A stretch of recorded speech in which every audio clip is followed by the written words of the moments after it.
Question number 14 काफी important है ये। So that the vector I plus J plus K is equally inclined to the axis O X O Y and O Z. मतलब ये है कि जो ये वेक्टर है ये सेम एंगल बना रहा है एक्स वाई जेड तीनों एक्सिस के साथ। तो हमें करना क्या है, हमें अल्फा बीटा और गामा इक्वल प्रूव करना है। मतलब अल्फा क्या होता है, एंगल होता है जो एक्स के साथ बनता है, इक्वल टू बीटा करना है हमें, इक्वल टू गामा, तीनों इक्वल होने चाहिए। मतलब एक्स एक्सिस के साथ जो एंगल बन रहा है वही वाई एक्सिस के साथ बनना चाहिए, वही जेड एक्सिस के साथ बनना चाहिए, किसका, वेक्टर का। तो हमें कॉस अल्फा मतलब alpha beta gamma equal prove करना है। कैसे करेंगे इक्वल प्रूव? अब हमें इक्वल प्रूव करने के लिए हमने अब तक ये सीखा है कि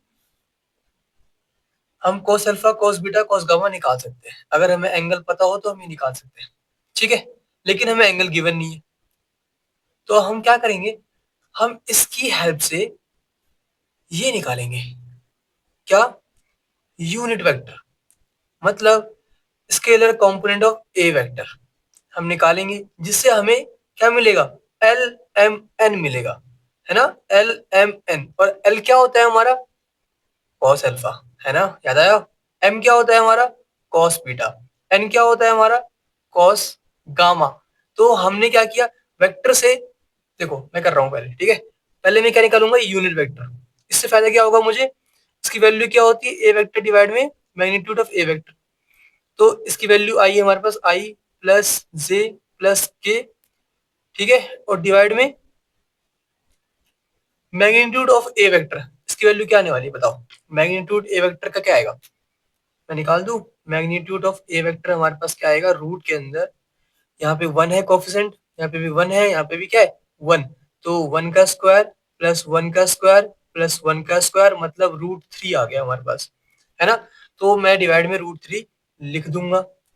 इसके बाद सेपरेट कर लो इन्हें, तो आई अपॉन में root three plus J upon में root three plus K upon में रूट थ्री, ठीक है। तो ये वैल्यू आ गई।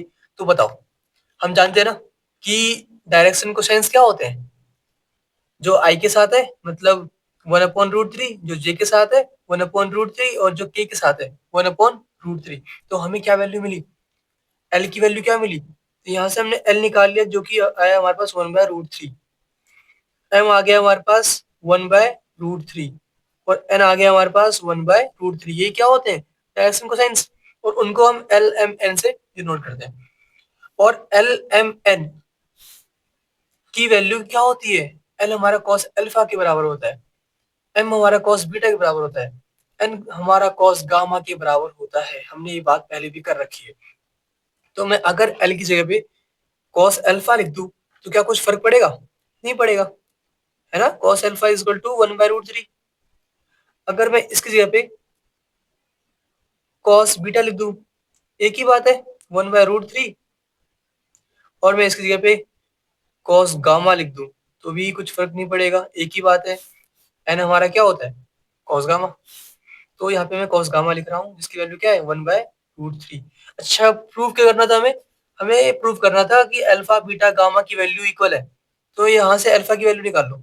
अल्फा क्या आएगा हमारे पास, कॉस इधर ले आओ, कॉस इधर आके कॉस इनवर्स बन जाएगा, cos inverse one by root three.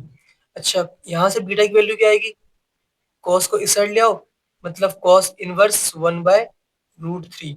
और इसको भी गामा की वैल्यू निकालो इससे, तो क्या मिलेगी, गामा इक्वल टू कॉस इधर ले आओ, cos inverse one by root three.